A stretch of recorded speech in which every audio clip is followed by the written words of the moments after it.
10, 9, 8, 7, 6, 5, 4, 3, 2, 1.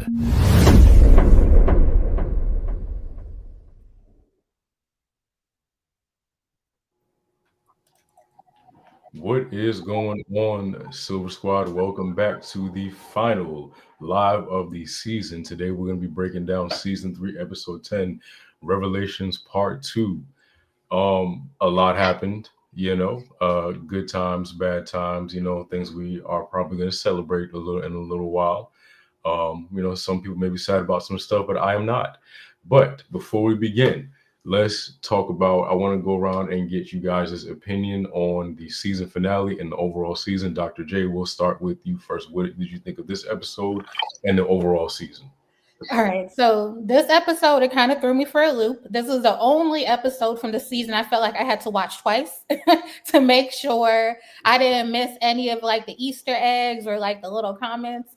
But overall, I liked the episode. I felt like it left the door open for season 4 to answer a whole bunch more questions. I've been in the From groups reading the theories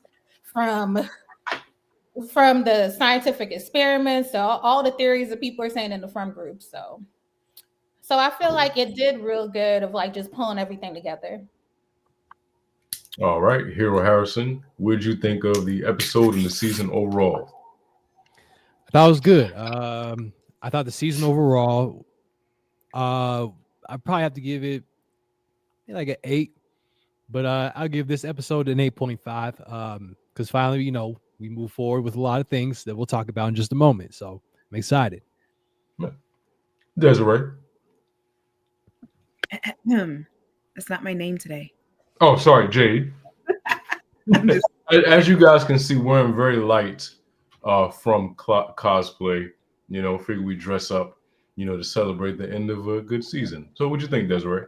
Yeah, I really liked this episode. If I could rate it, I would give it an 8 out of 10. This would probably be the highest rated episode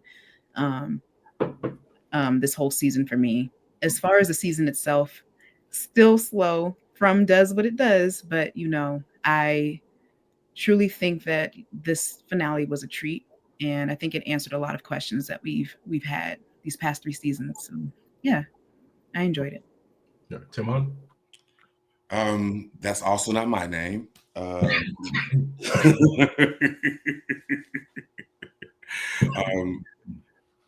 want to keep it quick and short. They stuck the landing. Very true. Yeah. Jared?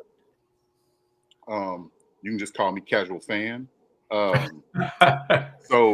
I won't completely agree with stuck the landing. However, I will say, because I still got lost on the brain. However, I did enjoy it better than like even the last 2 episodes.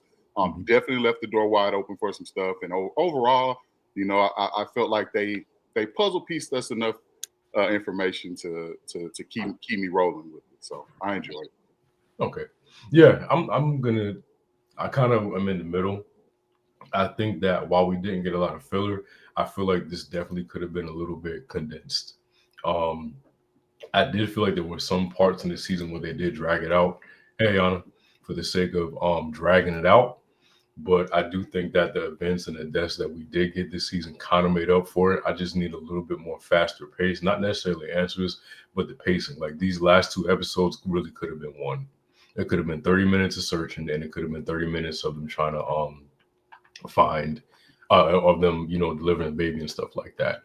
But I enjoyed it. I think the finale probably was the best episode of the overall season. So let's get into our costumes. I know because some people who are tuning in are going to want to know what the hell is going on here.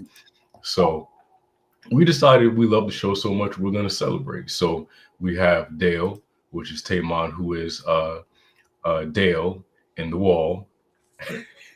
Then we have with the mask. Yeah, he didn't put it on, but here's my clay.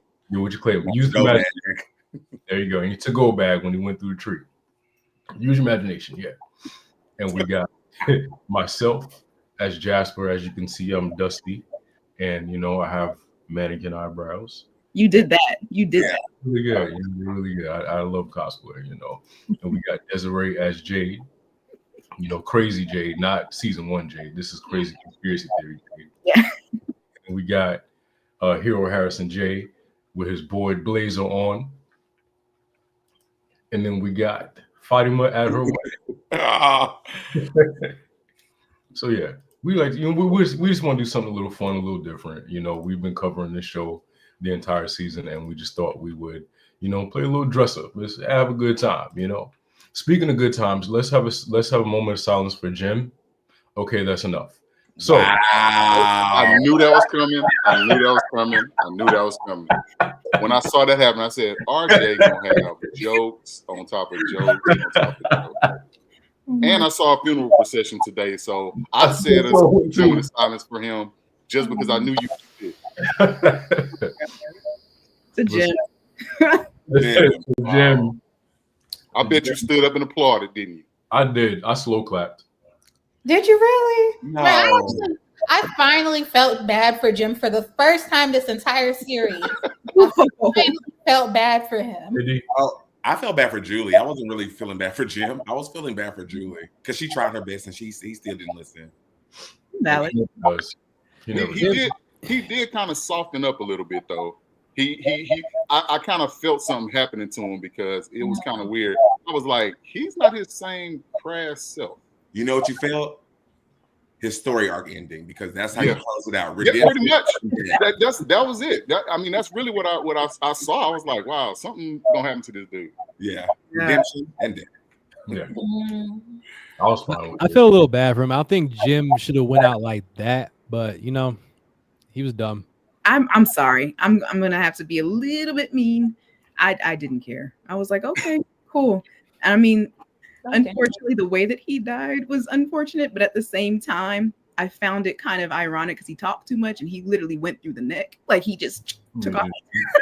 I was like, interesting. I did find it interesting that he was the one who actually figured out the secret, if you will, to like the codes. I was like, okay, it's a throwaway line. Well, I guess I felt like it was the whole, well, my mom this, and then I was just like, oh, okay.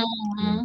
So you just randomly remember that. Okay. Sure. Did you guys see in season 1 when they first got there, somebody had posted it where they were in the house writing on the wall, Jim, trying to figure it out, and Tabitha had said, like, did you figure it out yet? And he was like, yeah, the answer is 12. Like, but it literally was 12. That's a slick throwback, I guess. Very. Callback. Yep, he already knew 12. Listen, Julie's bob wasn't bobbing. Okay? We're gonna say this to the end, but we're in it now, so we're just gonna talk about it. Like that was like a 40-year-old woman haircut. Like, I don't know what. Oh, they slapped that 1B synthetic wig on top of her head with no part. So quick. I was like, your bob is fine. It's the bob for me. No, it was bad. Like it was really like a lump. You could see it. It was like this. Then it was a middle part too, which made it worse. Like twisted it to the side a little bit, it would have gave her like a little bit of grace. But why was it so bad though? Is my question. Like, why was the wig so bad? You definitely had the Tyler Perry wig effect going on. You know what made me think about, and I know what you did last summer when she woke up and her hair was chopped up. I was like, Julie must have went through something because her face is scratched, her hair is chopped. What happened? Ethan was over here looking like. I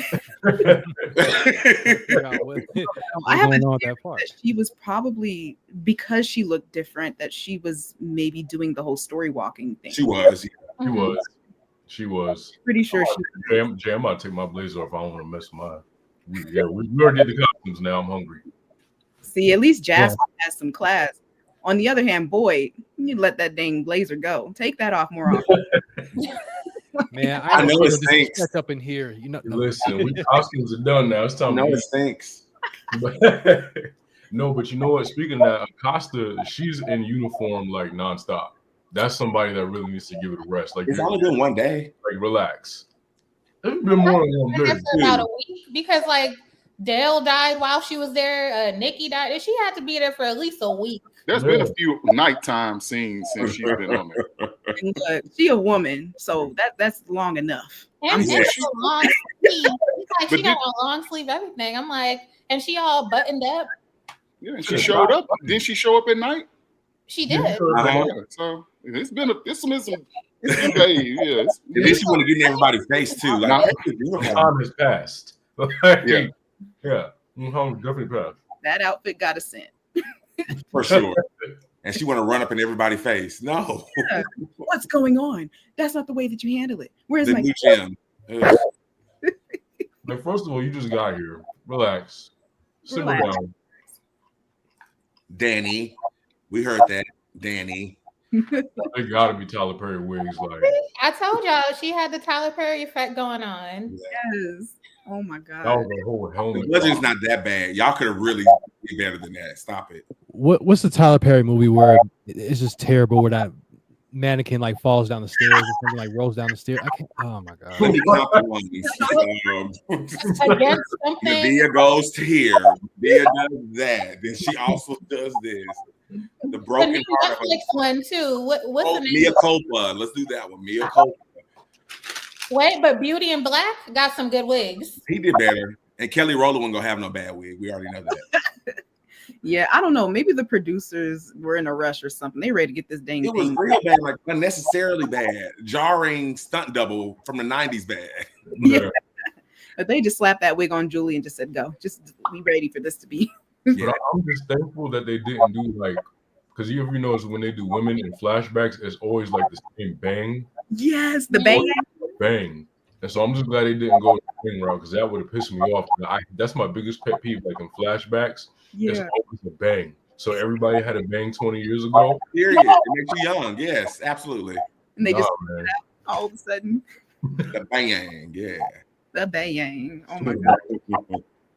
Okay, so let's get back on track. So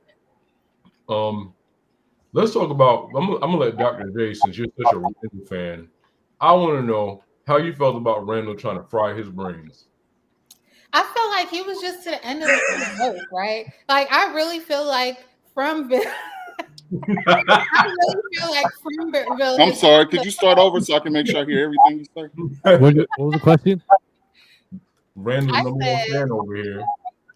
I feel like Fromville has gotten the best of him. I mean, if you were walking around with buzzing in your ear all day, right? Like all day, all night. Like Randall has tried his best. He's been helpful. He tried to save people. He gives advice, and he's gotten nothing in return. You hear me? Nothing in return. He's gotten nothing. Okay, he couldn't even unalive himself. They wouldn't let him do that either. Okay, because he was ready. Not they took his agency. Yeah. Yep. Oh God. I love I think Randall, he doesn't deserve all the hatred, but there are times where he just needs to realize that the situation he's in, like, you know, you just got to help at this point. He's still in his own lane though. That's my issue with him. He just stay in his own lane, and he don't want to look at anything that's going on, saying how I need to slow my own roll. He's stuck in his own head. And I felt like even when he was getting ready to make that decision, I get it. You going crazy, them things, cicadas is wearing you out. You just trying to, figure out what you're doing. But at the same time, he's like, all right, man, I just got to end it all then. Like, come on, bro.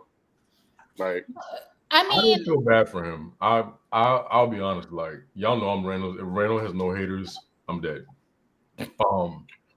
I did not feel bad for this man whatsoever. Like, I was like, do it. Like, I was cheering that man on to glory. Like, I would have been just fine. I was like, hit the button faster, bro. Just hit it faster. You'll be all right. And it's stupid. What's his name? Marielle ran in there. Surprised she didn't give him a glass of water. So all she ever does. While he was electrocuting, yes. There is more to Marielle. I'm telling you. Mark my words. I think she gave us a little bit of that in this episode when Christy asked her, "Are you okay?" and she finally said no.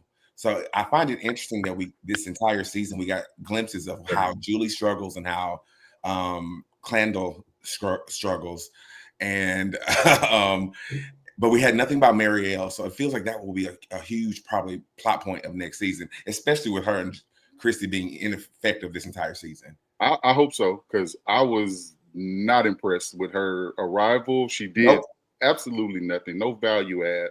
Yeah, I guess when she finally like low key confessed that, oh, well, I was going to rehab, or I was, like, sure, okay, great. However, that it? What value add do you have, to being there? I think they left a lot of space open. So yeah, with her, Julie, and Randall all being chained up to the wall, right? I feel like there's still so much space open in that we really don't know everything that happens. And I think even going back to Randall, when they took him and they tortured him, then they returned him. Season 3 never touched on what exact happened when he was tortured, what was said to him. Season 3 didn't touch on it. So I feel like there's going to be some type of connection there between the 3 that was chained up and I guess in a Fromville coma, I guess you could say. And I feel like that's so much more to unpack. I think even with Randall, we've seen him mad, we've seen him upset, but we've never seen him pushed to the brink like this, right? Agreed. So I feel like that has to be tied to when he was taken. And I feel like it should hopefully be unpacked in season 4 of what did they say? Did they do him a void? Did they torture him, say, we're going to break you and we're going to send you back? Or did they say, we're doing this to mess with everybody else? But no, when you get back, you got to do A, B, and C, or we're going to come back and unalive you, right? Yeah. So that might have been his way out, but we just don't know because they never told us. And maybe that's why the cicadas are doing that, because he won't do what they ask him to do. I think it's interesting, and I agree with you, and I hope that next season that this is a huge plot point, that the 3 of them are used to be some type of catalyst for the new story that we're about to get, hopefully attached to the new big bad that I think we got introduced to. It's interesting to know that everybody has some type of residue. Like he has the scars, he has the cicadas. Julie is now Time Witch, and she can travel through time. I'm interested to know what Marielle's bag is going to be next season for this. I think that they didn't say enough about it this season for it to not matter next season. I feel like they were purposely avoiding her storyline until exactly.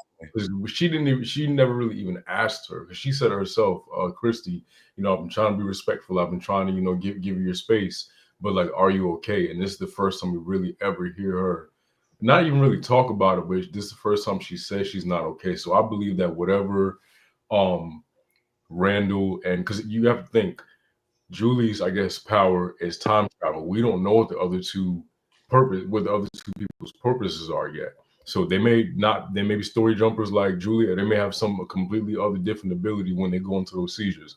What's Martin's ability? Because clearly he's chained to that wall, so he's somewhere in time having a seizure. We don't know. So I think they purposely left that out because there's more to explore, and they just weren't going to touch on it in this season for some reason. Watch Martin as Randall. I made that same connection. Yeah. Please don't. Yeah, because I don't know. This is because I remember I was kind of playing with the theory of reincarnation, time cycle theory, just different things. I mean, even with Jade, the whole mention of the first law of thermodynamics, how energy cannot be neither created or destroyed. Yeah. Can only change from one form to another. Kind of connects to thoughts and memories of what they're sort of going through. So I think in a way, maybe they're living their past versions of themselves, within this whole thing. Because the whole idea of From was or at least the question of From was what is this town? What is it about? But also, where are you from? Finding that out. Yeah, exactly, as well. Yeah. So from here. From here. Isn't it funny that Jade and Tabitha entered at the same time? This show is so good. It's just ridiculous. I know. Team Jade. Maybe that was the difference maker, them getting there at the same time. Because before, maybe that's how it always is.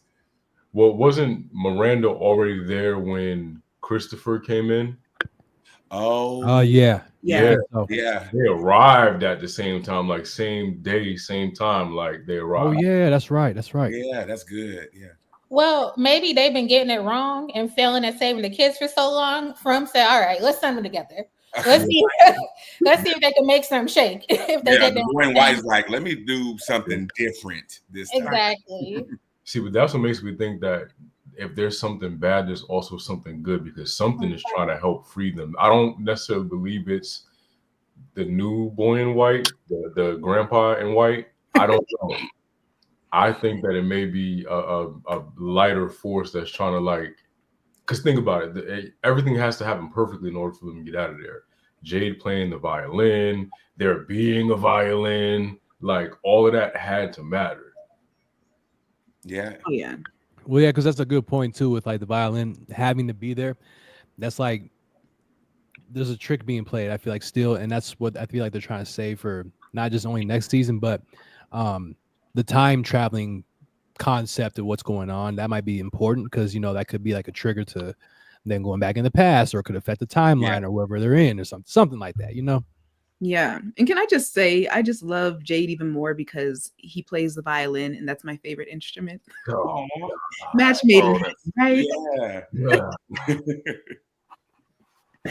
Just saying. Sister Sarah said that this place doesn't give, it doesn't take. And it makes me feel either she's responding from trauma, or she's actually spitting some facts that, yeah, this boy in white, trash, don't trust them. These people you talk to, Carthree and all the trash, don't trust them. This place doesn't give us anything. So I don't know. I don't know if it is a counter force. I don't trust them anymore because now that everything's out, and remember when Jade was by the bottles and Tom was trying to tell him like that's nothing, like you're wasting your time. But obviously, it's something if he plays in the Aunt Cooey kids come out and then like I don't trust Father Cochran anymore, and I don't trust Tom. Father Cochran was trying to talk Boyd out of torturing Elgin. I don't believe that those spirits are good. I agree. And I remember that was the question that we had was, were they there? Was their purpose of being there to help or to harm? And I think that we're at a place where we can say it was probably to harm. They are working for that place. They are part of the entity now. And so there isn't really a reason to trust them. And notice how they would try to prevent and talk the other characters out of doing probably what they should do versus actually offering a solution or another alternative. Yeah. Father Cottry didn't say, here's another way to do it. He just said, don't freaking do it. But what's the benefit? We wouldn't have gotten the answers that we needed from Elgin. What's the benefit to having Jade stop drinking? I mean, there is no benefit. Like, drink up. Hey, get this out of here, my guy. Like, there's no benefit to that man not drinking. I'm telling you. But there could be some. But there could possibly be some clarity to be had, though. That's and so if we're basically going with the idea that they're basically trying to have them do the opposite of what they think they should do, if he does, one or two things happen. I mean, obviously he can probably go through withdrawal because my man is a raging alcoholic. Yeah. But also he can still maybe find something that he's suppressed because he's been drinking so much. Because if that's his everyday thing, that's a way to see it, I guess. To piggyback on that, Miranda started when they did acid or they were under some type of influence, right? They were imbibing something. So I agree with that. It can open up doors for you to be more creative and all those things. So it could be a counter. Maybe they didn't want him to get tipsy and learn. So drugs are the answer. Drugs. All right. Because I think y'all mentioned or a couple episodes ago. Like, I mean, unfortunately, Jade operates pretty well sometimes when he's drunk. So I mean, yeah, and that's probably why he's a hardworking man. Let him drink. Let him drink, Savannah. He's the one that's gonna get them out of there. Like it's. Drugs may be the answer, and I feel like them trying to steer him away from that drinking, man. Like, and he solves stuff when he's drunk. Like, y'all clearly have an issue. Yeah, and it comes to like, okay, let's talk about the spirits in the town. Telling Sarah, that they aren't gonna they aren't gonna save Fatima, and Ellis goes to board and was like, nah, something's up. Hey, so it's funny you say that, because last week, remember, we got stuff. He's like, man, what? Come on, bro. Like, what is wrong with Ellis? How can he not figure this out? Like the whole time, we're like, come on, man, you ain't asking the right questions. The whole time. And he mobbed up in there and say, hey, man, dude knows something. I know he knows something. We need to figure it out. So, hey, Shayna, happy birthday. Happy birthday. Happy birthday, Shayna. Oh, it's your birthday. Happy birthday. Happy birthday. Drugs are the answer. Hashtag. We support the jail program. Don't do it. Hashtag drugs are the answer. T-shirt alert. New T-shirt design. I cannot. Ankui. It makes me want to like just kick one of those kids. You're saying it too much now. Like, just stop it. Jay was so right. He was like, you could have said this shit all along. That was hilarious. Oh my God. Had him going crazy. Mm-hmm. Literally, season 2, you could have just got all this out. We can be home. You could be saved. But that's what I'm saying. Man grew out all his hair and everything, stressing, drinking, being annoyed. Yeah. You could have just said it. And then I'll give you one better. Y'all could have just said the word remember. No, it's true. Yeah. That makes me so mad. I was actually annoyed when they said that's what it meant. I was like, that's it. Like, that's a trigger word in general. Sorry. They spent 2 seasons terrorizing this woman, scaring her when they just said remember. The only reason I give them a pass is because they're kids, and sometimes it takes kids a while to get to the point. So I'm just like, okay, they beat around the bush. But I was like, when she said remember, I was like, that you speak on Kui? It was a coded word. They knew what they were doing. Remember, damn it. Is it safe to talk about that scene yet, or we went away? The Tabitha and the Ankuis, and the violin of it all. Yeah, we're in it now. We're just flowing. I was irritated. Really? Why? Show don't tell. Like the whole reveal of her, like, we were these people. And they're like, girl, we don't see this. What are you talking about? And then Jim was like, what are you saying? I don't fucking understand. Me too, Jim. Me too. Because she's not saying nothing. And Jay was like, oh, yeah, we had it. Show us. We sung lullabies, is what he said. Like, lullabies. What? I just thought, like, creatively, I wish that would have been done differently. That's all. I do agree. Yeah. It would have looked good with some flashbacks in there somewhere, like the visual of it all, because I really did feel like when Jim's like, what? And I'm like, what happened? Jim can't see the kids. He don't know what the hell y'all talking about. Y'all wonder why he mad all the time. He's like, and Tabitha be getting to me because every time something happened, like you already know you're in a weird place. You already know you fell out a tower, woke up in a hospital, met some man from 40 years ago, got to an accident in the ambulance, and back up the same place where you was at to begin with. In 1 week. When stuff happened, she'd be walking, I just can't. I was like, yes, you can. Like, The one time I get his frustration was when she just wouldn't spit it out. Tabitha, don't be talking. Yes. Yeah. Girl, just say it. And Jay, you mentioned flashbacks. I think that's really important. It's not just to make us remember what's going on. We know what's going on, but I think that there's so many things that we don't understand yet that can help us with the story. And I hate that shows do that a lot. I'm not saying that every single show has to do that, but if you're gonna do a show like this, you don't want it to turn into something like Lost. So have at least maybe 1 or 2 flashbacks to a moment that can that was important in back in time before everything happened, or at least like something that happened during the accident when everyone got there, because it's so frustrating when that stuff happens. Yeah, I agree, because the answers that were revealed, although very cool that we have the answers now, I feel like it's very underwhelming. Yeah. Exactly. It's no surprise. I don't feel like it's just like, oh, okay, you should have revealed that a little bit earlier. Exactly. I don't know. It's becoming a bit underwhelming, I will say. There's only so much patience you can have with a series. I think, at least for season 4, if they can kind of restructure it a bit, that would be great. You know what? I would have loved for them to give us a little bit more backstory on Christopher.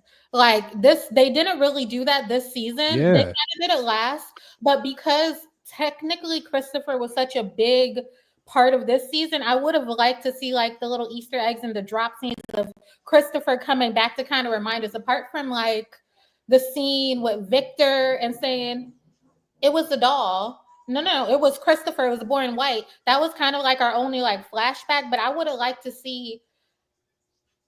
And remind me if this even happened. Like when Christopher came in town, how he got used to being in town and how all this happened. Did they ever show us that?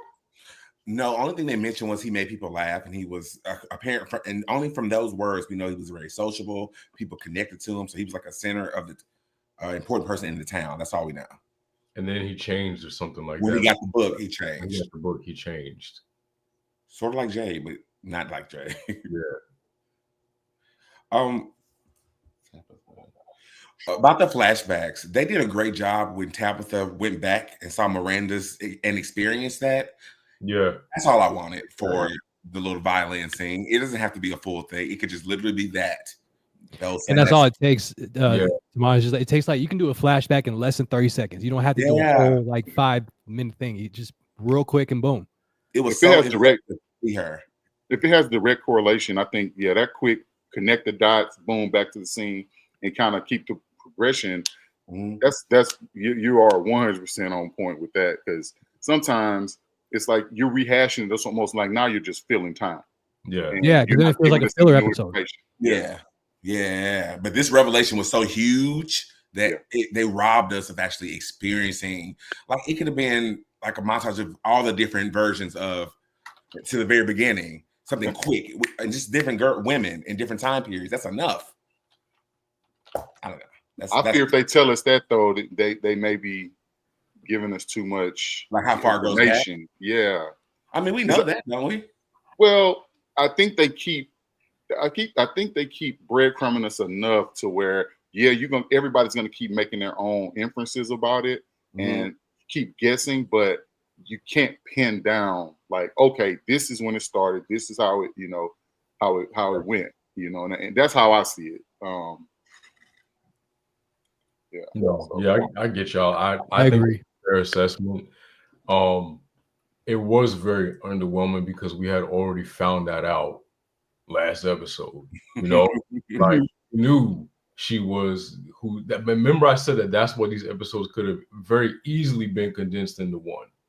Yeah, and I think that was the problem. This was a 2-part episode that didn't need to be 2 parts, and then the first part was so long and drug out. Yeah, we got that big reveal in the end, but then you did the same damn reveal in the finale. Like, we all okay. What else you got? Like, that's the kind of energy like I felt when they revealed it. I was glad to see the flashbacks, but the energy was very like, all right, well, what else you got for me? So I'm just knowing now we can move the hell on. This other thing, that one question answer. Thank you. What else you got? So that's where I'm at with that. So yeah. That was the underwhelming part, I think, that Des mentioned, because it's just, the characters collect so much information and then they just like only give us 50% of it instead of 100% of it. Yeah. Yeah.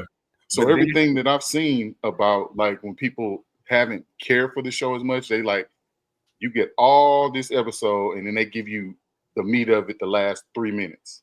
Yeah. And so that's been like the biggest letdown for a lot of people, because it amazes me how you can have so many people that really enjoy the show and then so many people that they'll watch it, but it's like they keep hoping for something else to happen, and it just never quite gets there through the whole episode. Then all of a sudden you're like, oh, you left me on a cliffhanger after 3.5 minutes of like stellar TV, Yeah. And I think we're all pretty patient people, and I think we all have a good head on our shoulders as far as like understanding how television and film and writing and script and storylines work. I think that I don't think it's terrible what they're doing. I just think they need to kind of pace it a little bit, pace and present a little bit different. If you're gonna have a mystery like we have, like, I don't even think they're breadcrumbing us, because we don't get enough for it to be breadcrumbs. I really don't. We don't get a lot.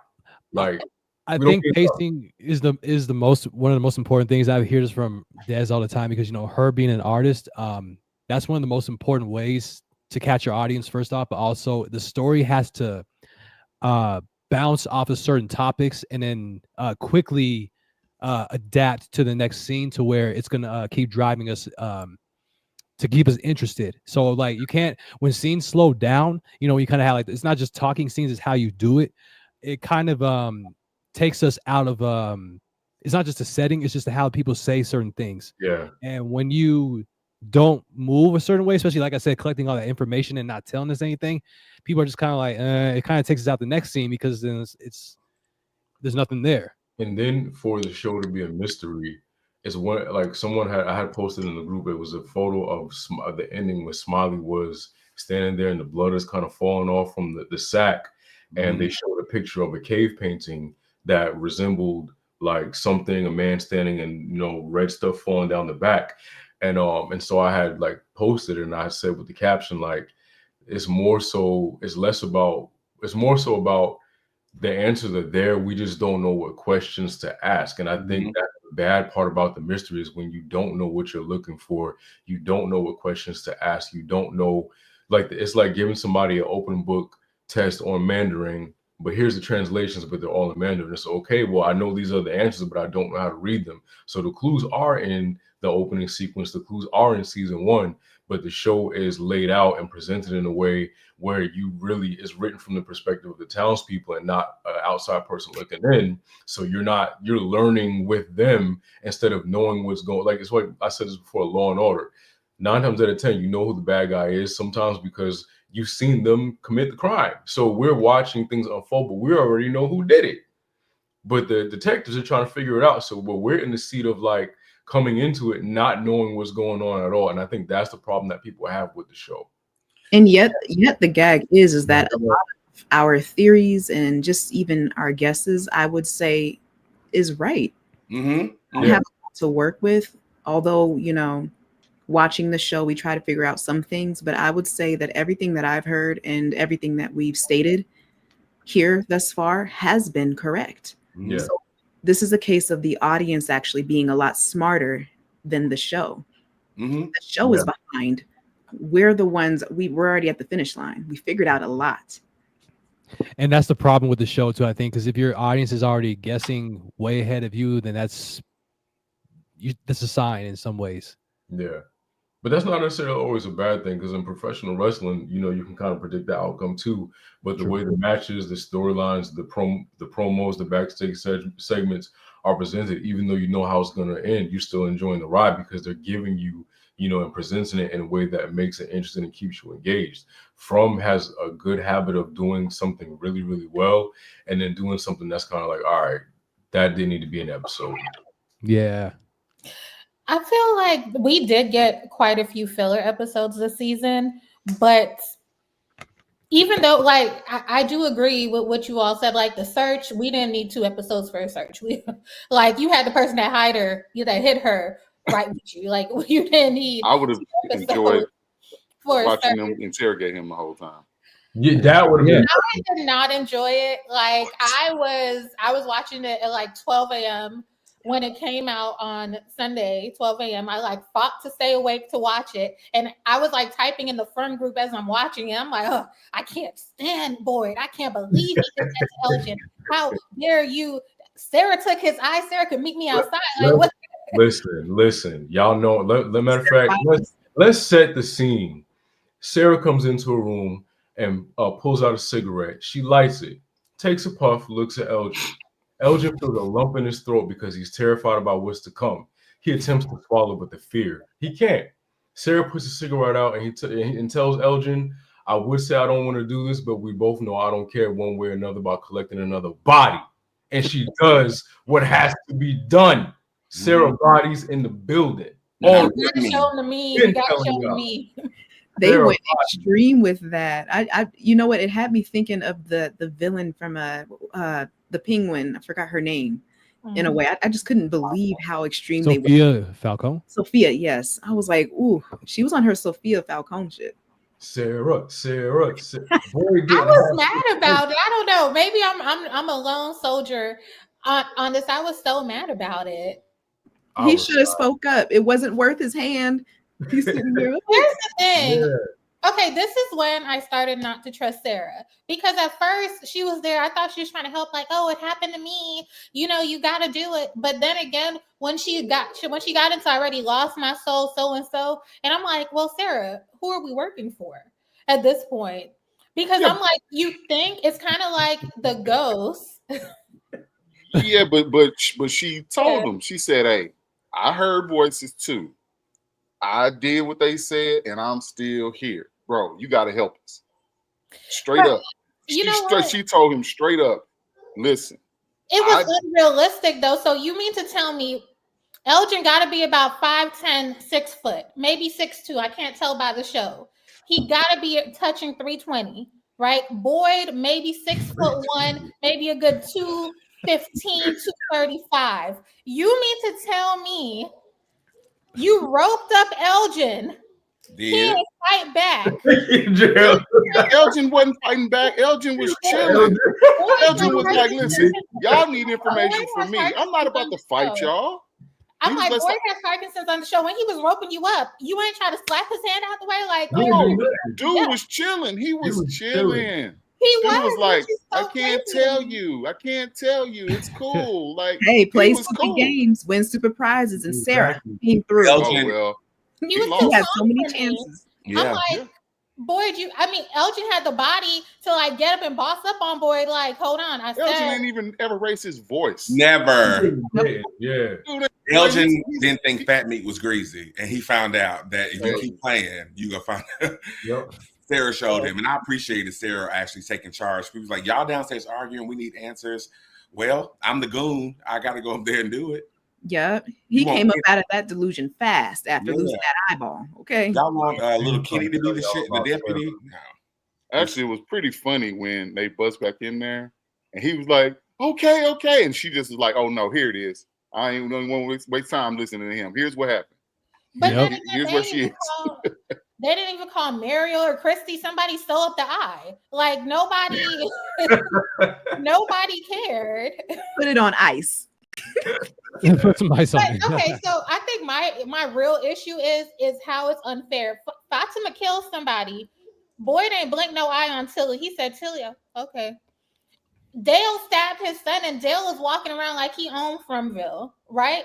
Sarah bodied multiple bodies, get it right. Multiple people. And though, some people don't really trust her, Boyd bring her around like she's his bodyguard. I'm not feeling what Elgin did was so bad. Wow. Okay. So listen, this woman right here. I can't with you. This woman right here. Y'all better not try her. They almost died laughing when I saw that on IG. Teardrop. Almost died laughing. Oh my God, that's cousin right there. Wow. Did what had to be done. You need to add more teardrops on her because she's doing too much. Sarah from the west side of Fromville. Oh no. Sarah from the mean streets of Compton. That hairline was a dead giveaway. I think Tamar Frozen dropped. God. Yeah, that was something else. Della, hopefully I'm saying it right. Della, if you talking about Elgin's hairline, we got to get on Christy. Okay? Like, no one's hair is worse than Christy's.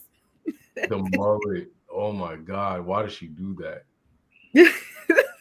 Whoa. It's funny because I almost gave up on Jade and I was about to be her. I talked to Jay about it. I was like, what do you think about me doing Christy?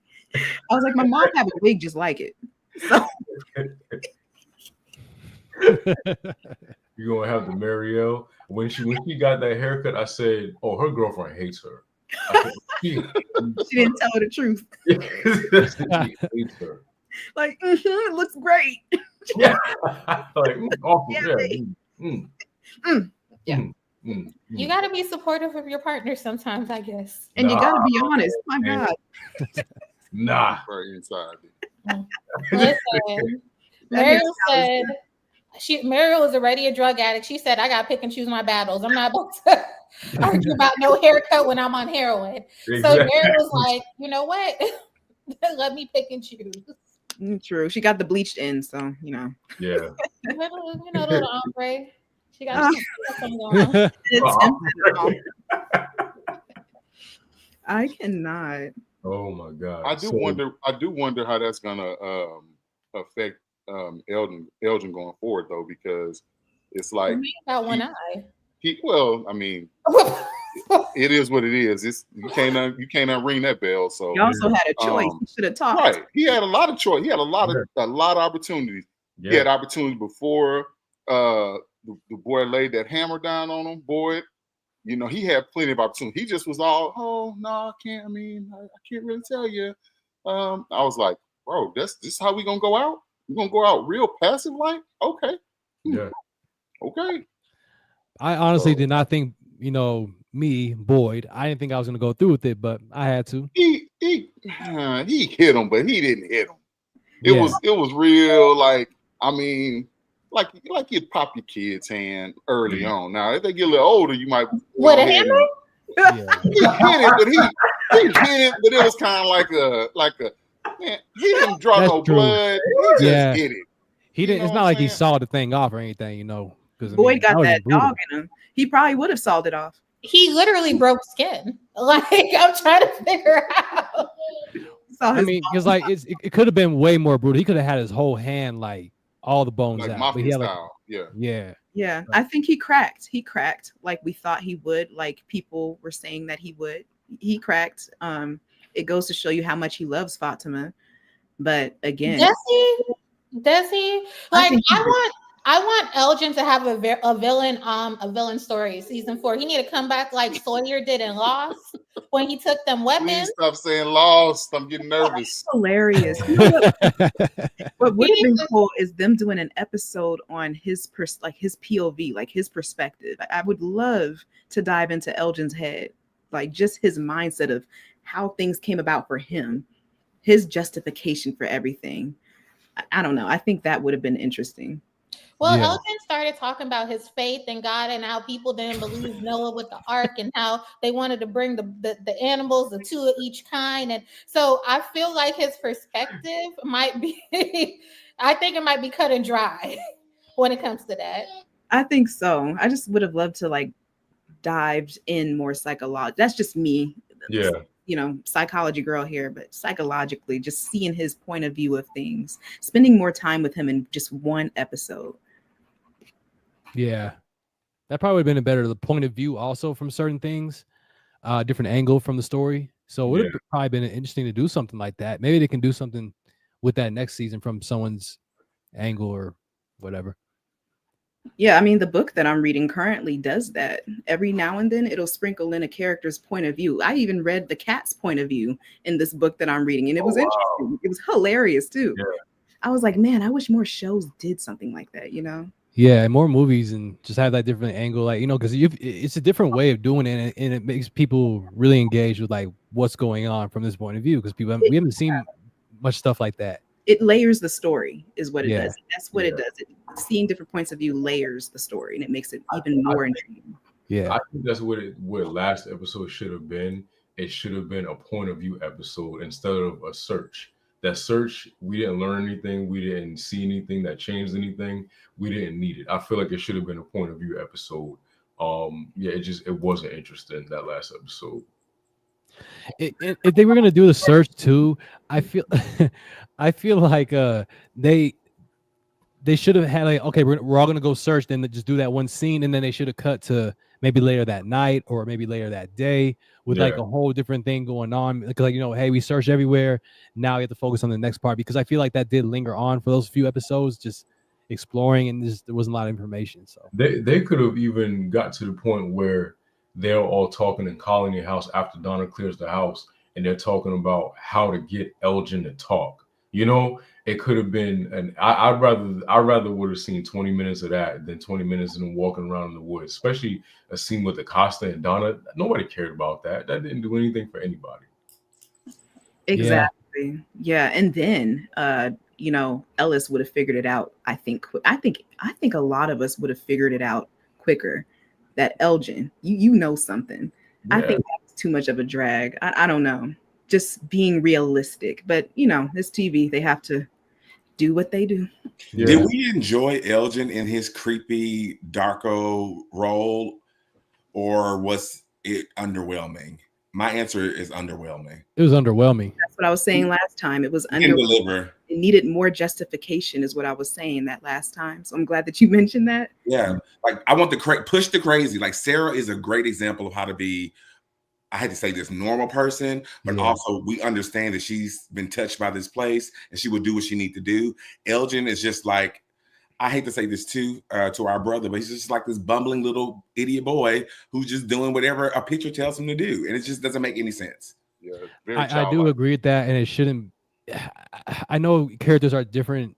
They operate differently, but specifically for Elgin, if they're going to do that, it's not that they're making him seem like he's dumb, but I still agree, there's that, like, you know, tension of like, why is he like this? Because he shouldn't be this figure having so much of these answers, but he's just stuck in like one personality. Yeah, there's not really like a lot of energy beyond his character. He's just like, oh, I had to do this, but even then, like all that information, like I said, that he collected, he still doesn't say the damn thing. So.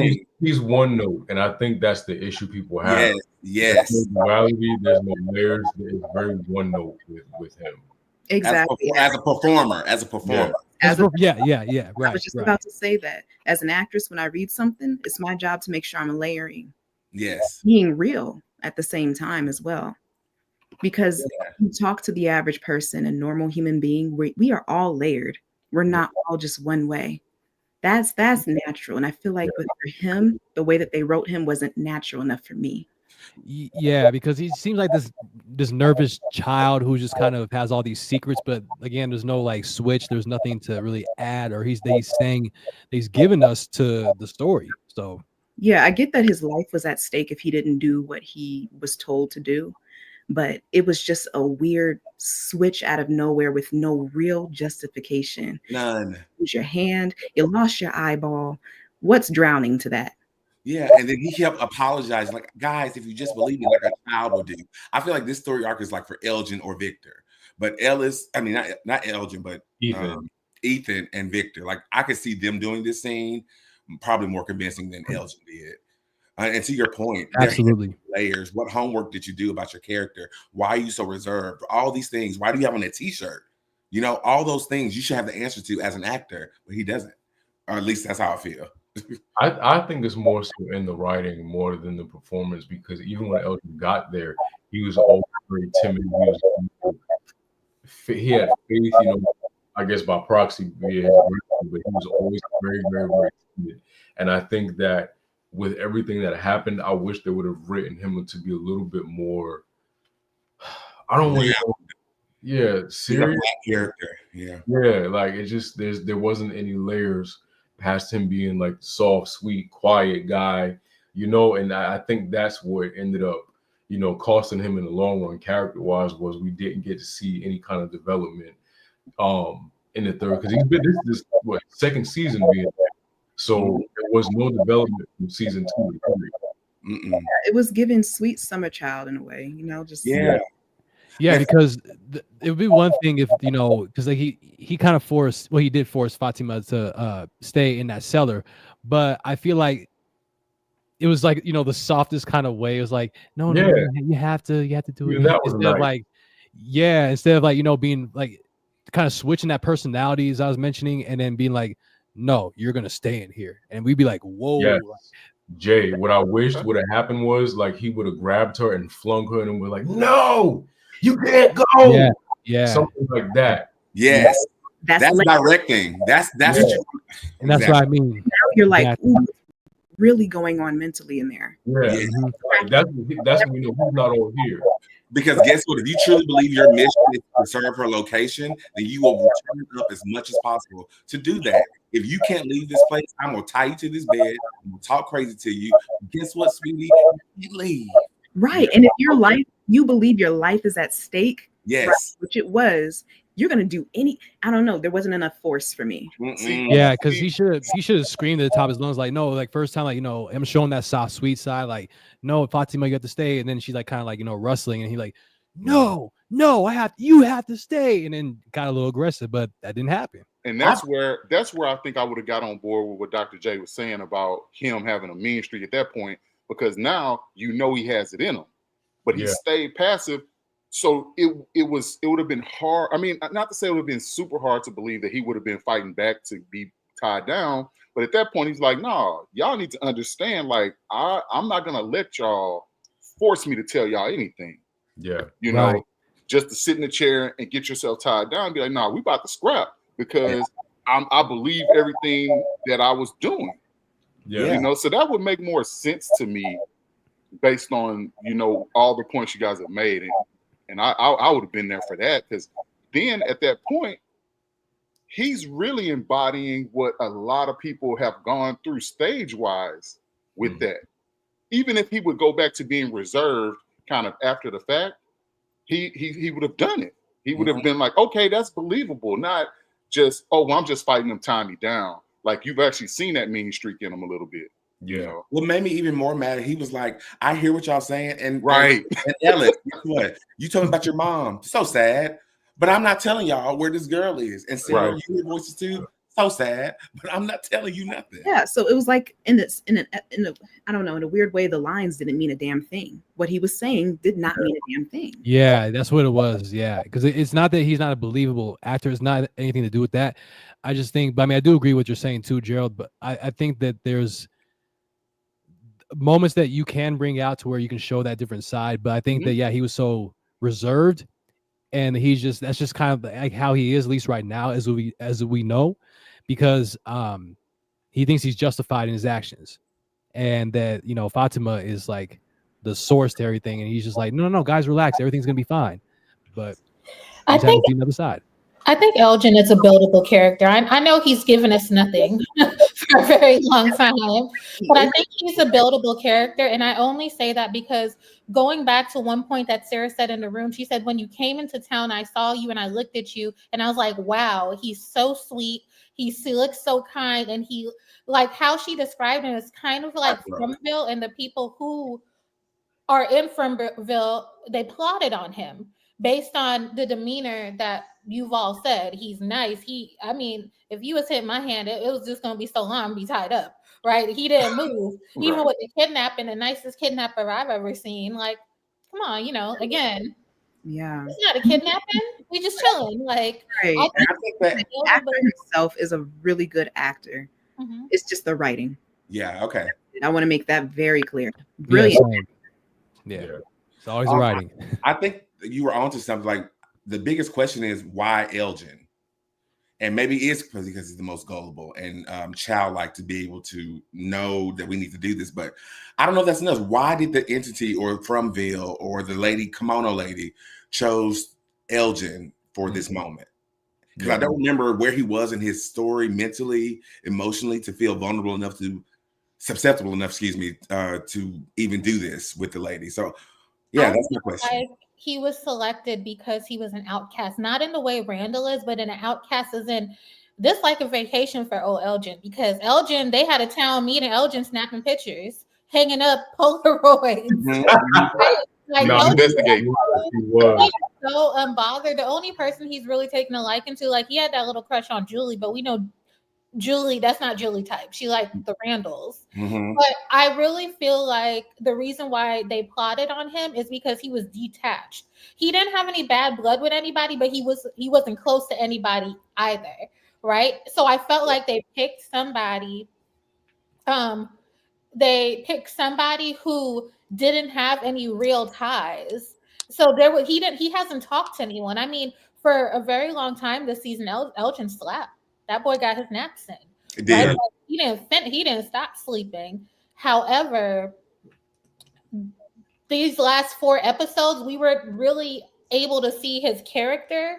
And honestly, we talk about Elgin, but Ellis gives us nothing. He gave us nothing this whole season. Yikes. Ellis gave us absolutely nothing. Like, if the bar was here, Ellis would be he'll be scrubbing the ground. But when it came to what he gave us this season, it has nothing to do with the person as him as an actor, the actual person as an actor. But I think his character really has given nothing. But I feel like I really, really, again, I want Elgin to have a villain story season 4. I want him to walk into his villain era.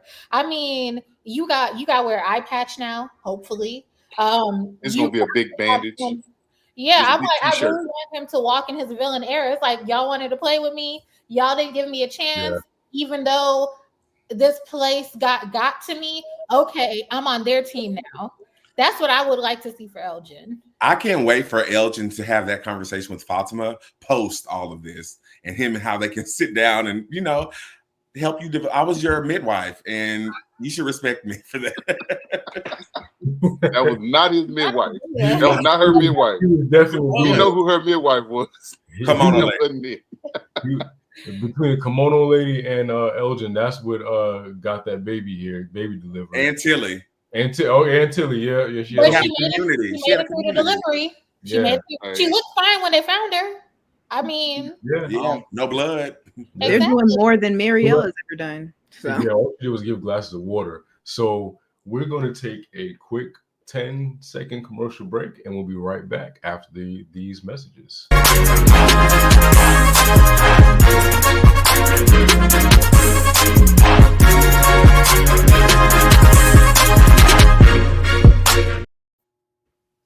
All right, thank you. That was the Untherapy podcast starring Dr. J. She'll give you a little bit more info on that when we end the show. So let's jump into this baby. Before we get to the Man in Yellow, we're going to close with that. So let's jump into this baby that was not a baby. I thought she was turning into a monster. I had been saying that from the beginning, from her, first finding out she was pregnant, eating the rotten fruit. But it turned out to be Smiley. Did any of y'all see that coming? Honestly, did y'all see that coming? No, and they did a good job with that, I will say, the unpredictability of it being It was really messy, and I like that. Yeah. Yeah, who said that? Who's that? Team Randall? Who said that? Oh. Okay, Corey. I think we're losing your connection. Randall to destroy Boyd. I'm with it. I'm with all of it. Hey, y'all can't be talking about my name like that now. I'm trying my best. You took the blazer off. You ain't Boyd no more. Exactly. Put that blazer. The power's in the blazer. Mm-hmm. You know what? I feel like the Smiley thing was very interesting because that wasn't on my bingo card for the season finale of From. It wasn't on my bingo card. And him coming back proves that something that we found out in previous seasons. These things can't be killed.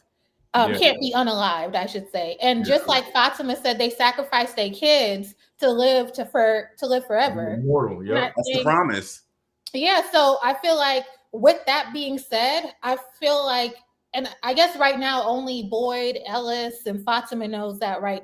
No, not Ellis. It was Boyd, Kenny, and Fatima in the room. With that being said, I feel like they got to change their whole trajectory of how they think about Fromville now, right? These people coming back, they're being reborn. Yeah. So, I mean, I don't know. That was the promise that they gave. We didn't say how you were going to live forever. What we told you was you're going to live forever. So thanks for the kid souls. And here you are, monster. Mm-hmm. Yeah, Fromville is very brilliant in that way. They like to plant seeds of doubt and also seeds of hope. So yes, which is a big question on this show. Like, which one is worse? And I'm glad I think you said it right. I am. Dangerous combination. I think you said it right, Tamam, because it's so important to have that balance, but also it's up to us as the audience to judge, is this a good thing for these characters or is this a bad thing for them? I saw a post that really shook me a little bit. I didn't think about it. It was the same image you were talking about with a Smiley from the back or whatever, where he was standing up. And it was like, Boyd said, my blood is now your blood. And now his blood rebirthed the person he killed. I was like, that is just, I don't know if that was intentional, but it was amazing writing. It gave me chills with that whole idea of that. I did see a post similar to that because they referenced to when Boyd gave Ellis the blood transfusion, I think it was. And I guess Ellis and Fatima are a thing in some way. Bert, Smiley.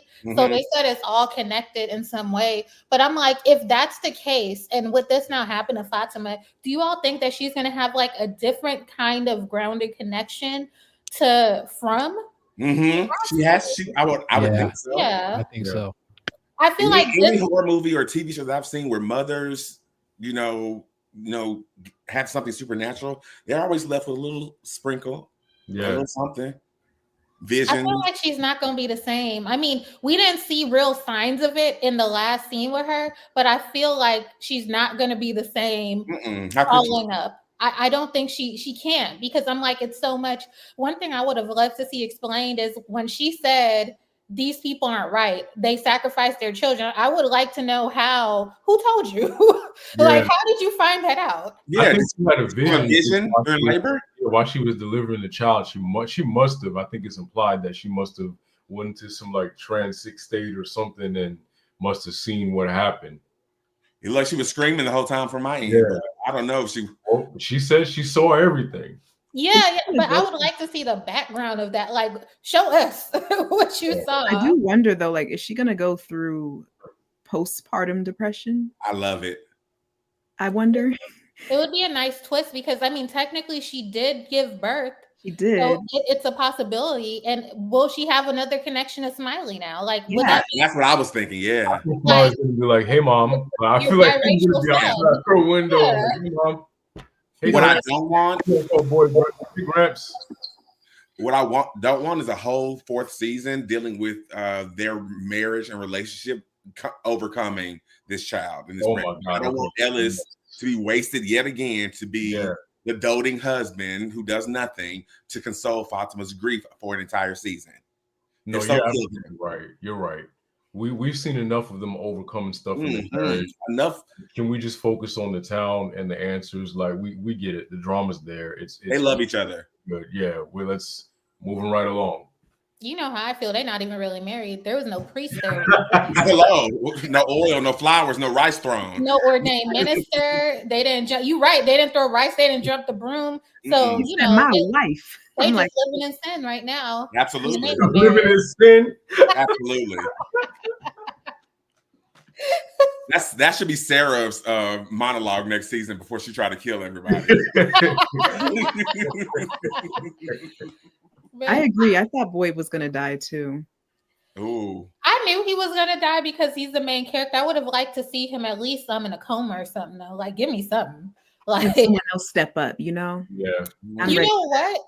In a lot of From groups, they say there's a theory that Ellis will finally step into his own once the Parkinsons start to take over Boyd. Mm-hmm. But from the little scene that I felt like I saw with him and him interrogating Elgin, I feel like he's much more emotionally driven than Boyd was when a lot of things happen. So I don't feel like Ellis would be a good one to take over for Boyd. That was a good point because he held a grudge against his father for 2 years for something he couldn't control. So he's definitely emotionally driven. Exactly. His father saved his life and he was still mad. I'm like, well, what was the other option? Now you saw your mama shooting all these people. Yeah. Like, what did you think was going to happen? Exactly. You were literally up next. You're next. Next. Ellis, come on. No, I get what y'all are saying. Hopefully next season, Ellis has a little bit more to do, and I get everybody has to play their role. But we're going to be in season 4. We don't need any more family drama. I don't want to see the Matthews dealing. Well, I guess they have to kind of deal with that. Yeah. Let's roll into that since we're talking about that. Yes. I don't want to see the Matthews dealing with the fallout from Jim's death. All right, let's have another moment of silence for Jim. La la la la la la la la la la.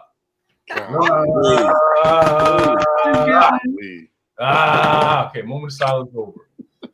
You moved in already. By the time we get into season 4, I don't need to pick up the same day like they normally do. Give me a time jump of like a month. They just moved in, teaching Ethan how to play violin, cooking with Julie, doing all the things. This is what we need.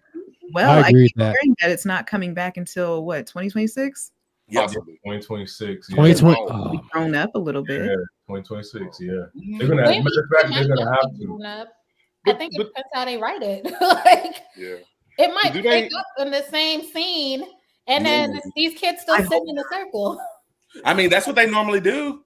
Think about Tabitha. Tabitha literally woke up in the hospital.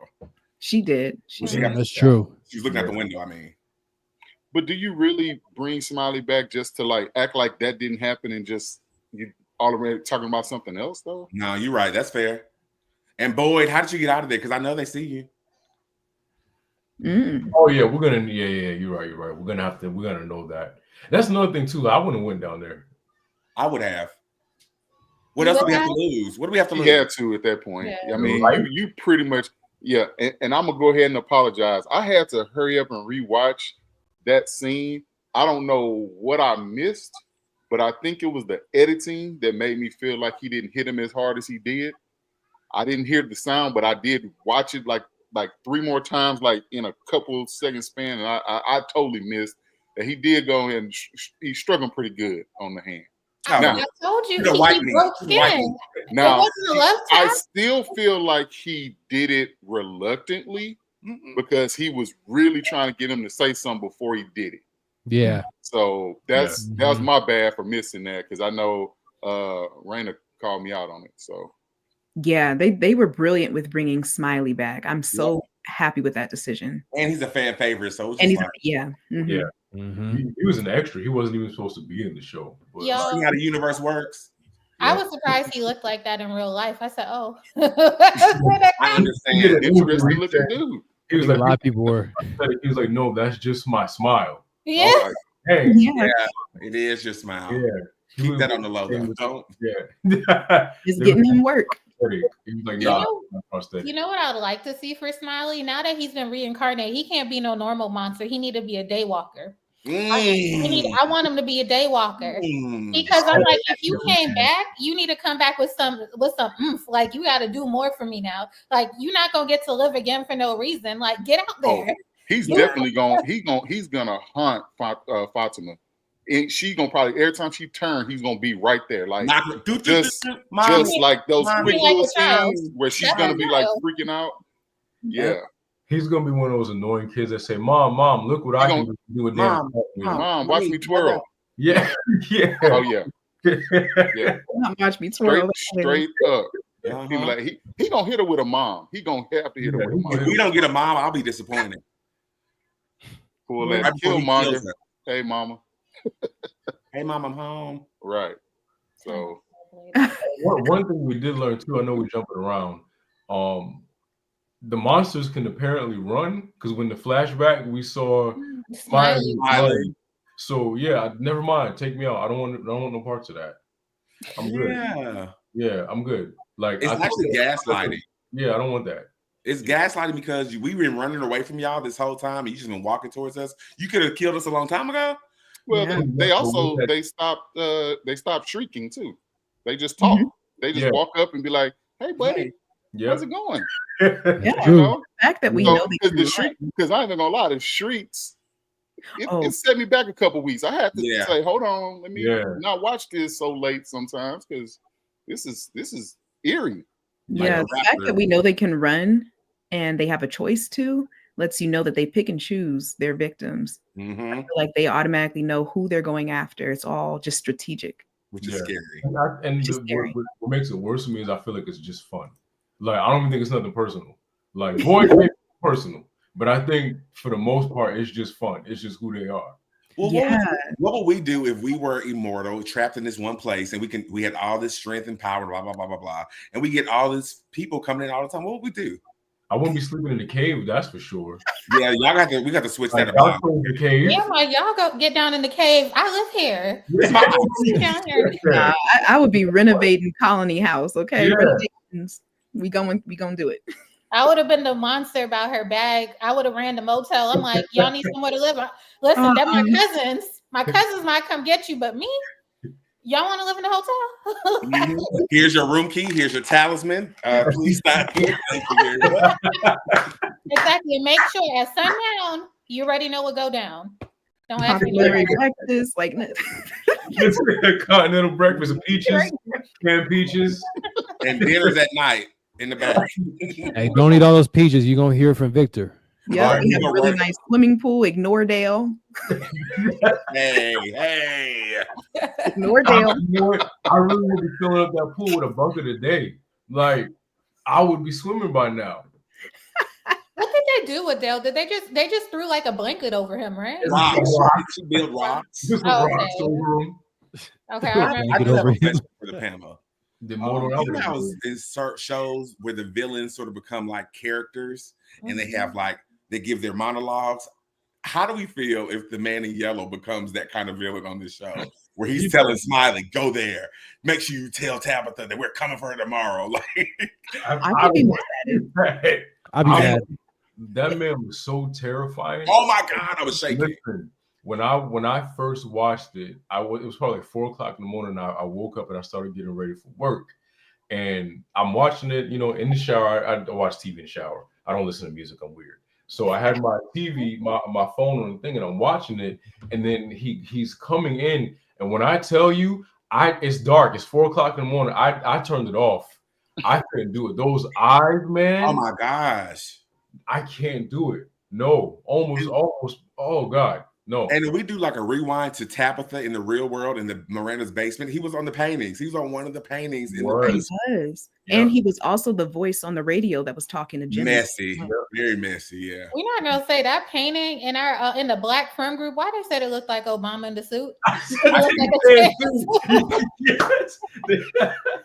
They were like, why is Obama here? No. That'd be dying. But I don't know, that man in yellow, he gonna be something serious because if he's out in the daytime, he's something serious. But I would love to hear his backstory if he's literally saying, "Go ahead, whisper to Sarah, let her know we need some pills." Like let her know. I think I think the music, because we never really talked about too much about the music. The music, I feel like that was his like, come here. So like it's like you unlocked me out of the box. Like I feel like he may have been put away for a long time for some reason, and now that he's unlocked, it's gonna get real serious. Ooh, yeah. The music box, the violin. Jay played beautifully, but that I guess he opened some type of gate. It'd be cool if he's the apex predator. So whether you the little monsters or you're from people, anybody can get it. So Raina makes a point. He controls others. There's a theory / whatever that he's Dr. Mabuse or something like that from like. What? Yeah, I've seen that. Yeah, basically like a mastermind or a puppeteer who's really just behind pulling strings and making things happen. It's like a German like folklore or a German novel or something like that.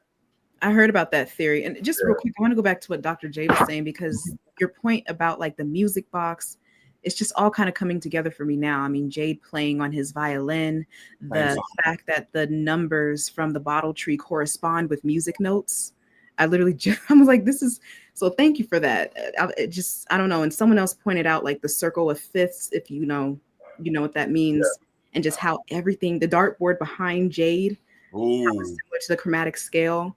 It just, I don't know, it just all popped up suddenly. So thank you for that. Yeah. And you know what? I feel like that's another reason why they had to take Jim out. Because he said when the song popped into Jade's head, Jim was like, hold on, something's not right. Why would it just pop into your head? Like that? It's kind of like a bait. Like, all right, we gave you the pieces. Somebody figured it out. Now do it so we could get the big boss out, the box. Like we gotta unlock the big boss, right? Like El Jefe, he was in the box. Unlock him. And I'm like, it's like, and Jim was like, wait a minute, something's not right. And they're like, oh, forget it, Jim. We're solving a riddle. Yeah. The one time he's right, you don't listen to him. Yep. He redeemed himself too late. He did. But he did try to, he was like, wait a minute, we don't know like what this does. And to Trabo's point, like, did that lure the creatures out of the way? What domino effect did that have? But also, I feel like it's gonna get worse before it gets better. So I feel like they have to kind of push through these terrible things that are gonna happen in order for them to get out. It reminded me of the He-Man movie called Masters of the Universe. It's 80s, so if you haven't seen it, sorry. Great movie. They had this device that played musical notes to open portals to different places. And so I just thought it was really smart how they use the music notes to do whatever they're going to be doing, whether it's like it opens something, it closes something. Apparently, whatever it does to the tree, it does the tree. Yeah. Yeah. Notice that when the man in yellow came out, what Julie said, at least another version of herself, the story. Right. Oh, she ran up on said she knew Jim was going to die. She said, "This is when it happens. This is when it happens." Is what she said something about I have to change the story. Or we have to change something. Yeah. But Ethan said, "Sis, you can't do that with your powers. You can only just see and observe." Yeah. And you know what? I actually feel less bad for Jim now that I think about it, because I'm sorry. Julie told him to run. They could have just easily got out of there. He wanted to face off with dude. That's true. Jim never listens though, and I think that's my issue with him. He's hard-headed. He's hard. My thing is, there's nothing in this place whose ass you can beat. What was the purpose of you standing 10 toes down against anything in that town? I feel like at this point, if someone tells you to run, it's no, oh, what, why, what's going on? And I know culturally, we just hear run, and but at some point, this got to kick in. You wouldn't even see me. But my thing is that, like, you have no excuse because you've been there for so long, guys. Like, come on. And delusion, I know delusion has gotten him, but you can't be that delusional to see something that is dead right in front of you, coming at you. I mean, obviously, they can run. They're playing with you, but it's not even that. It's that, Jim, you've been here before. You're here. What's up? But any threat that they came across has been in the nighttime. So why would he assume that what this is in front of me could destroy me? The eyes, maybe. Oh, they were black. Yeah, that's a good point. But that's still a good point. They've never had a daytime threat, so he might think this is somebody else. This might be a village person, but he wasn't expecting his throat to be ripped out. Like he tore the esophagus out of his throat. But them eyes. And I'm protecting my daughter. But the man said when he walked up to him, he said, "Your wife should have listened," or something like that. Right there, you know too much. I'm not sticking around. He said knowledge comes with a price. Yep, and that would have been it. Oh yeah, that was enough for me to get out too. Like, oh no, sir. The knowledge comes was enough for me. Bye. Like I don't want to hear the rest of it. I'm out. We're done. Well, it goes back to what Jim was saying when he was arguing with Tabitha, that these things know too much about us. Like, so for him to have brought that about, that's creepy in of itself. She should, right, and he's right. She shouldn't have been digging. I don't know why. I still to this day don't know why Tabitha was.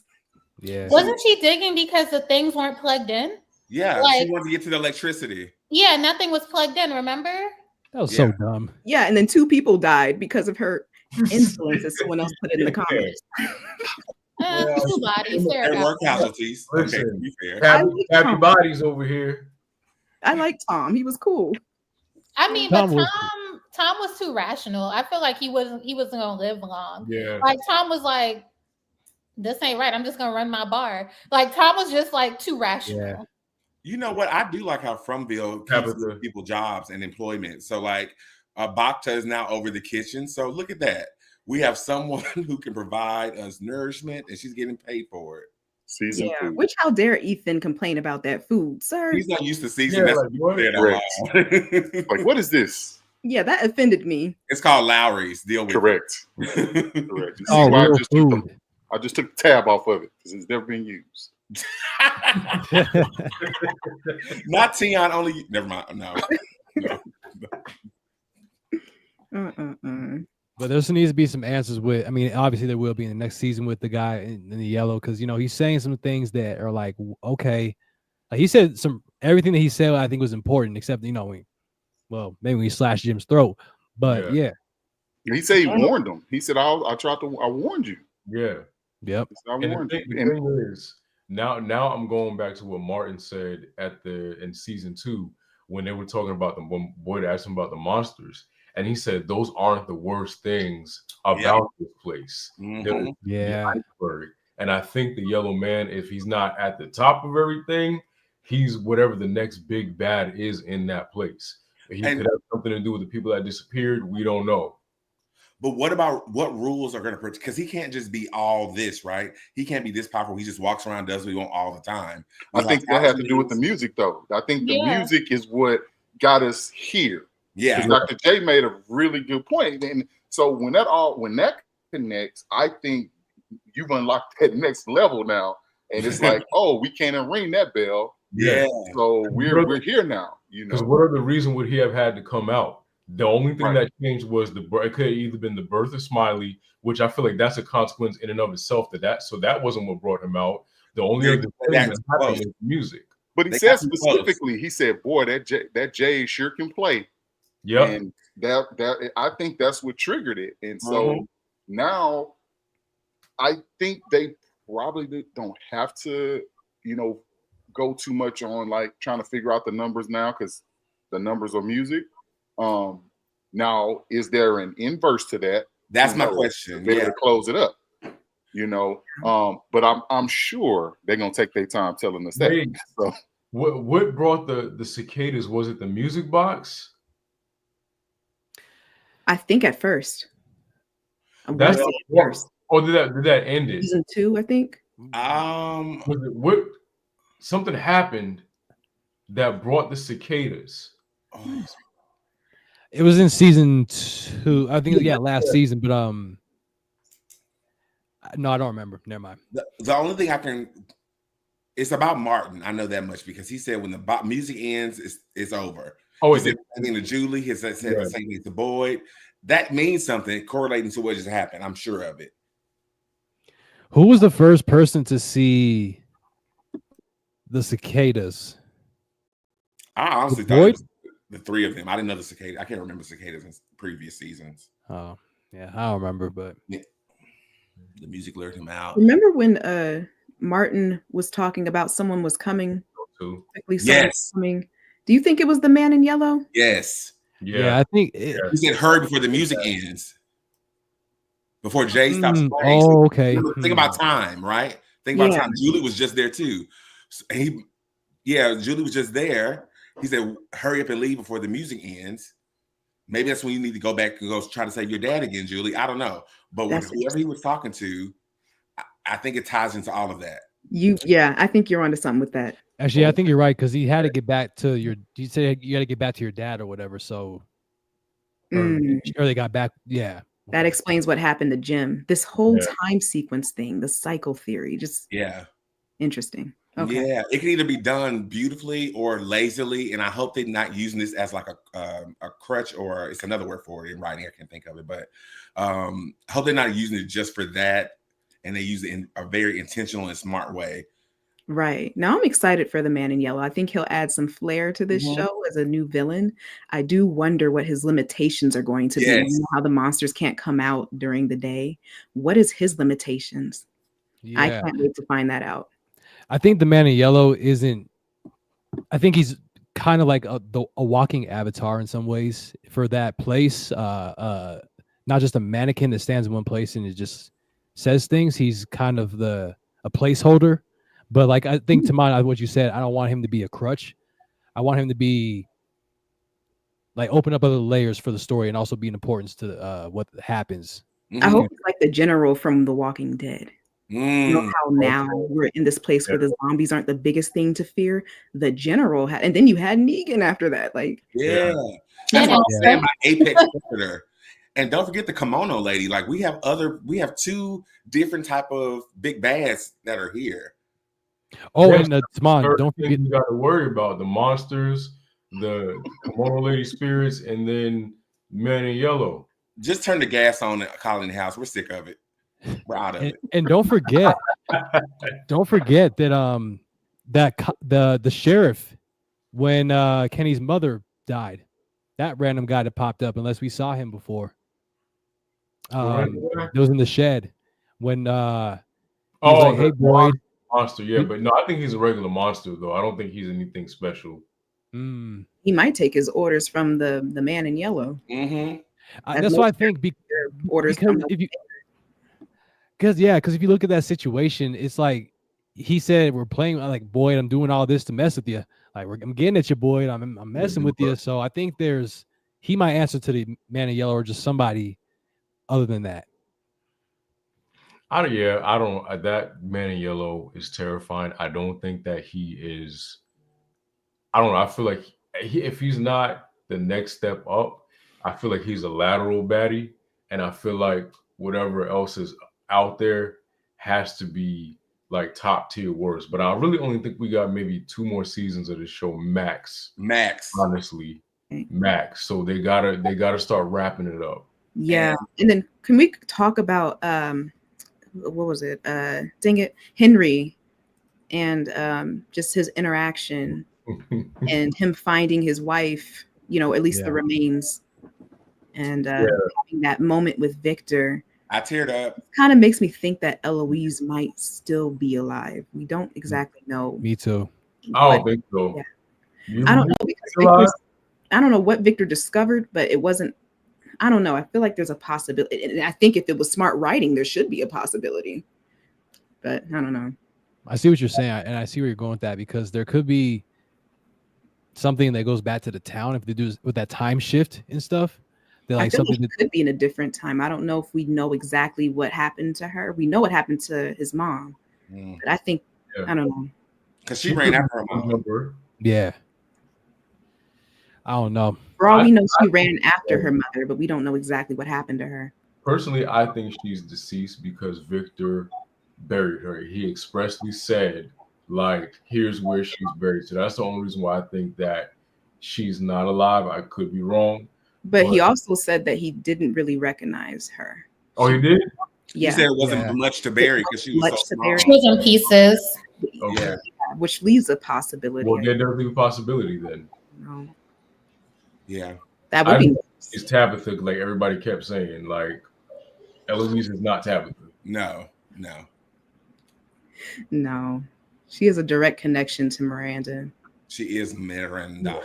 How she says it, Miranda. But I was sad though. Like it was not sad. Well, I guess sad, and I was a little touched when Victor's dad was like, when he was taking the blame for her being dead, and Victor's dad was like, "Don't you ever say that." Beautiful scene. It broke my heart when Victor said, like, "You don't have to be my dad no more." Don't you ever say that. Don't you say that. It's not your fault. I was like, oh man. Yeah, I was tearing up. Yeah. Yeah. That was beautiful. Yeah. And I know y'all say that, Jade be drinking his ass off, but man, Henry. Oh, that boy I be give drinking. Henry a pass. Like, been through a lot. You lost your wife and both your kids in the blink of an eye one day. Yeah. And it's been years, so I give Henry a pass because Henry done been through some things, and I'm like, even now, I don't know what's worse: losing everybody or getting dumped into a place like Fromville where you can't never get out. I saw a funny post. It was that scene in the bar, and it was Jim, Miranda, Jade, and Henry, and it was like, look at Miranda and all her men. Like, look at that, like she was married. Oh, yeah. And it's funny because like I like Henry too. It's just I just want to say that because I think that like you mentioned, he's been through so much, and he's realized that hey, like I have no idea how to cope at this point. I don't even know if I'm gonna see my children or if they exist. And yeah. And to that last comment, I definitely agree with that. But I also think the objective is to plant doubt too. It's definitely a balance between hope and doubt. I don't know. We'll see. Mm-hmm. Well, so before we get out of here, give the season a 1 through 10 and name one thing that you want to see as far as like storylines or plots or predictions that you want to see next season. We'll start with Tamon. Oh wow. 1 out of 10. I'll give this season an 8 out of 8. Okay, 8 out of 10. Listen, those filler episodes were like, I've had enough character development to last me with the main people, so that's what made it go lower. 8 out of 10 is my ranking, and what I want to see in season 4, I want to see what they did great this season was allowing the background players to come to the forefront and allow Boyd and Donna to sort of like be in there, but not really be in there. And you had time for like, I call her Lois Lane, but you have time for like Tabitha to do her thing and figure out stuff, and the gym of it and the Julies and all those things. I want more of that. I want them to lean more into those quiet cast members like Marielle and Christy and what was the Kenny. Yeah. Kenny. I want them to do something with him. Even Clandle, I want him to have more things to do in this next season that comes up. And if we don't get answers to what they experienced while they were in their possession coma cicada situation, I'm going to be upset about that. So yeah, that's what I got. All right, Desiree. For me, I give this season a 7.5.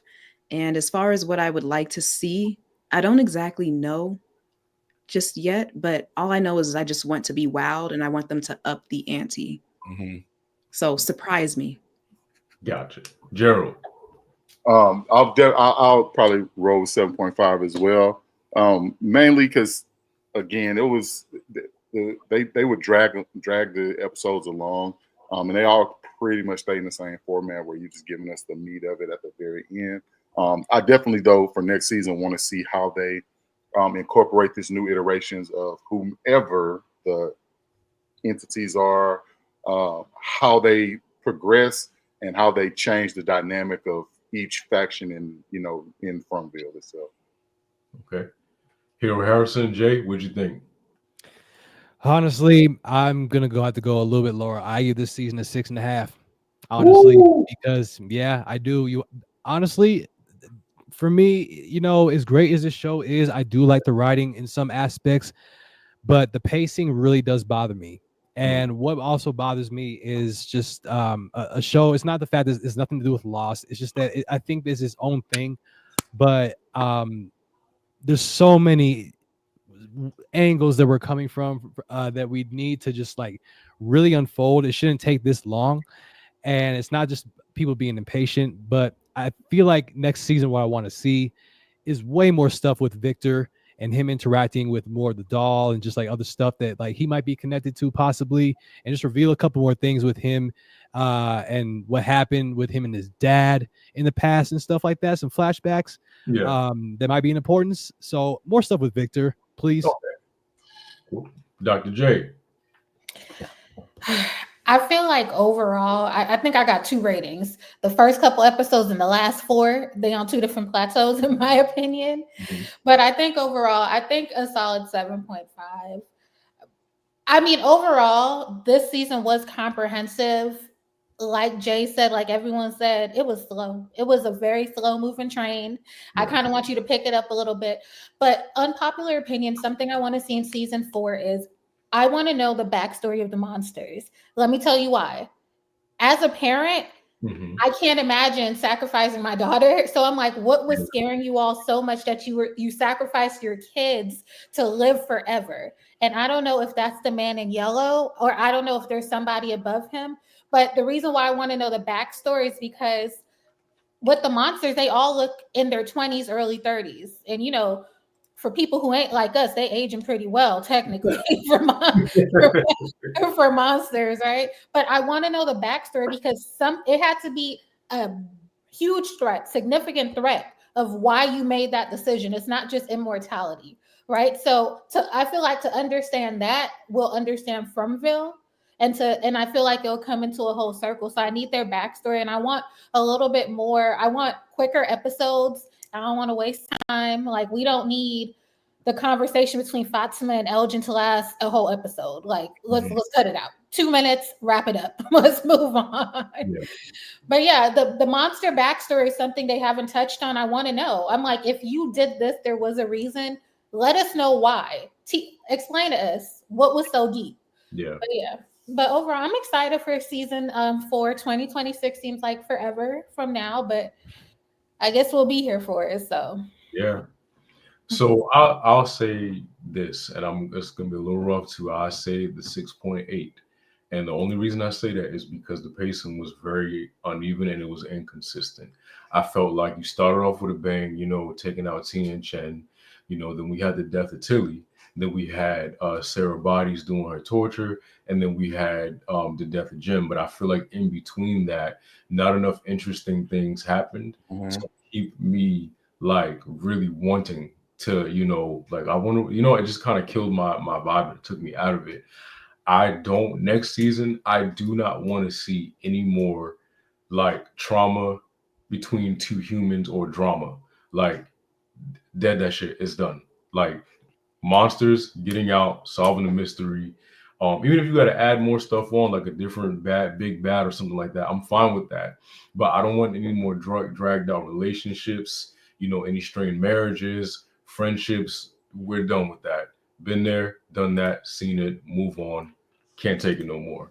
Overall, did enjoy the season. Definitely felt like the drug out a little bit, but it wasn't anything that was going to make me not watch the show. Because I'll be damned if I came this far and I just stopped watching because I need to know what happens. So, definitely enjoyed the season. Looking forward to season 4 in 2026. Good God, that's a long time. So, but yeah, we're gonna head out. I know we normally do exit outros and stuff like that, but we're gonna head out because I gotta be up at 5 in the morning and I'm tired. So thank you guys for joining me this season. It has been so much fun working with you guys. Everybody's links are down in the description.